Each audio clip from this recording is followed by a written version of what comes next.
There are more guns than people in America. So, continuing on, part 2 from our last video, the day-by-day breakdown of what happens in a dollar collapse.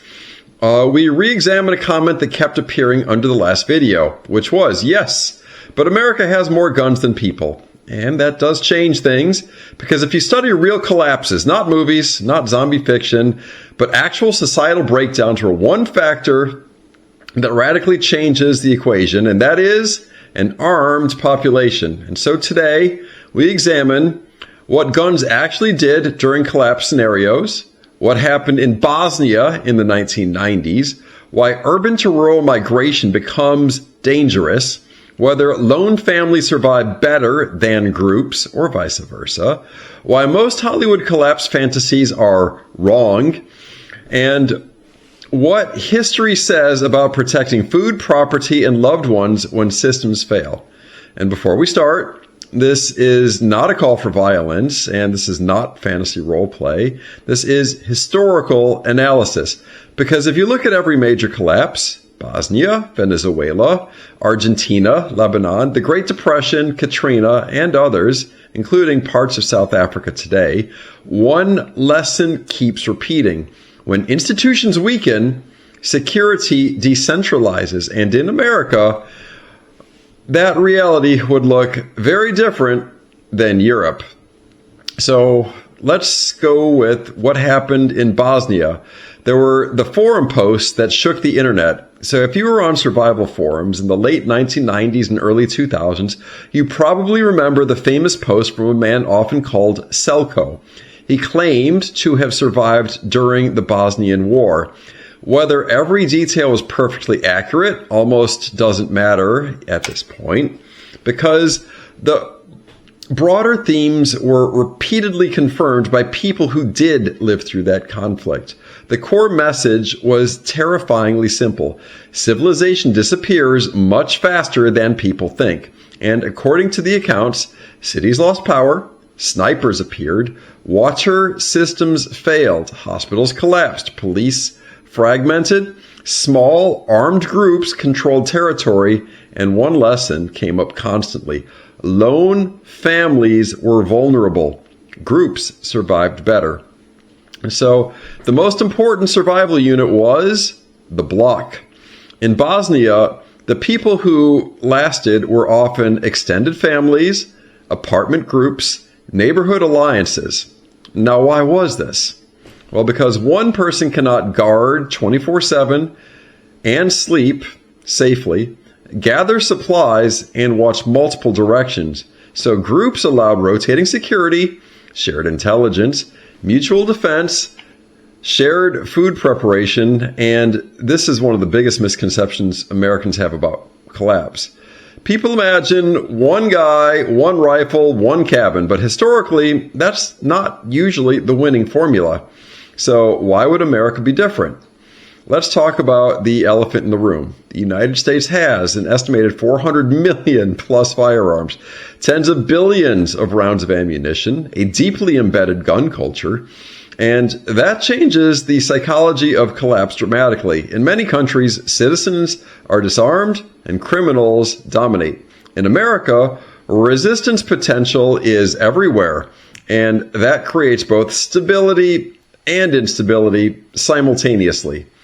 So what happens if there's an urban exodus? One of the most common fears is this. What happens when desperate city populations move into suburbs or rural areas looking for food? Well, historically, population movement absolutely happens during collapse. Examples: Venezuela, Syria, Bosnia, Lebanon. People go to where food exists, security exists, and water exists. But here's where Hollywood gets it wrong. It usually does not begin as a giant barbarian horde.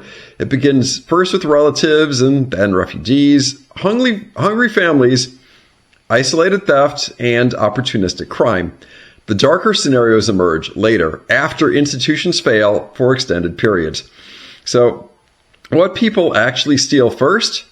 In Bosnia, in Venezuela, in Argentina, the first targets were usually food, fuel, medicine generators, and battery. Not gold watches, not luxury handbags, not supercars, but survival goods. And eventually, homes believed to contain supplies became targets, especially if people advertised preparedness. This is why experienced survival communities constantly emphasize quiet preparation beats visible stockpiling. So, what role do guns actually play? This is where nuance matters. Guns do not create food, they do not create medicine, and they do not create electricity. What they do create is deterrence. And deterrence matters enormously during unstable periods. Historically, armed populations often experience less opportunistic violence, more caution among criminals, more localized defense organization. But there's a second side.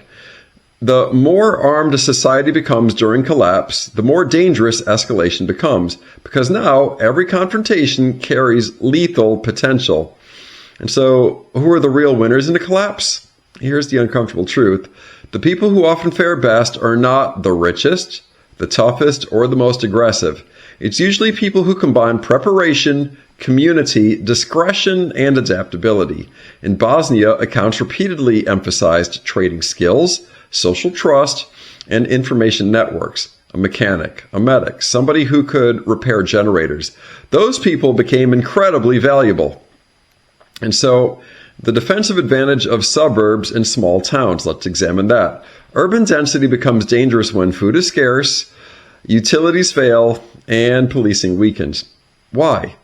Because cities consume enormous resources daily. Most major cities only have days of food inventory, and when logistics stop, pressure builds fast. Suburbs and small towns often have advantages. They have lower density, tighter communities, and more space, and more local familiarity.